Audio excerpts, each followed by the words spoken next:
Bagong Transport Network Vehicle Service o TNVS na in-drive, inaprubahan na ng LTFRB. Kaya naman mga taxi driver umaaray na sa kanilang kinikita kada araw dahil mas mababa pa raw sa minimum wage ang kanilang naiuuwi sa pamilya. Alamin yan sa balitang A to Z ni Kim Salinas. Inaprubahan na ng Land Transportation Franchising and Regulatory Board ang accreditation ng Bagong Transport Network Vehicle Service o TNVS na in-drive. Ito isang ayon sa Board Resolution No. 96 na binibigyan pahintulot na mamasada ang in-drive sa Kalakang, Maynila. Ang in-drive ay nasa ilalim ng kumpanyang RL Soft Corporation na may 2 taong kontrata simula pa noong November 21, 2023. Pero hanggang sa ngayon ay hindi pa ito tumatakbo matapos naming subukan ang kanilang application.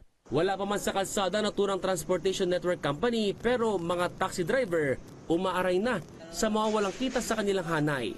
Isa ngayon medyo mahina pa talaga. Simula ito nung nakalipas sa mga ilang buwan.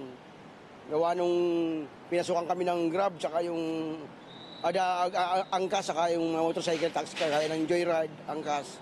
Mayroon pa Mobiit. Lalong humina kami. Aminado naman si Mang Isayas noon, bagong pandemya, pagtungtong ng bare months, malaki na raw ang kanilang kitaan pero ngayon, mag-aakin sila ng Disyembre, matumal pa rin ang kitaan. Wala na kami pili-pili ngayon. Pag pumara, talagang sakay. Kasi dami namin kalaban eh. Wala na rin kami pag mamili pa kami, wala kaming iuwi. Yun talaga totoo niyan. Ito rin ang sentimiento ni mga amado na dekada na ding taxi driver kung paano pagkakasahin ang halos 500 pisong kita sa 7 anak. Nangin wala pang pandemic, naka 2,000 kami, 1,500, naka 1,000 rin. Pero ang pinakamalakas namin yung 2,000. Labas na yung gasolina, labas na yung boundary. Sa ngayon po, 500 na lang. Nauwi, laki nang nawala eh.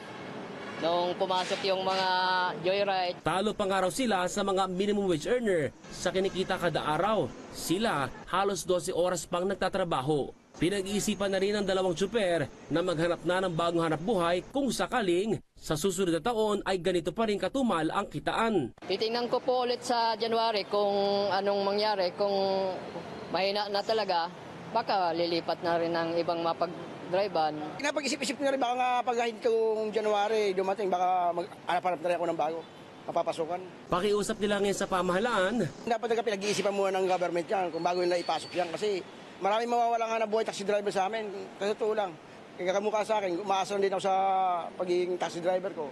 Hindi ko kinukuha pa susunod pag-aaral ng mga anak ko. Para sa balitang A to Z, Ace Cruz.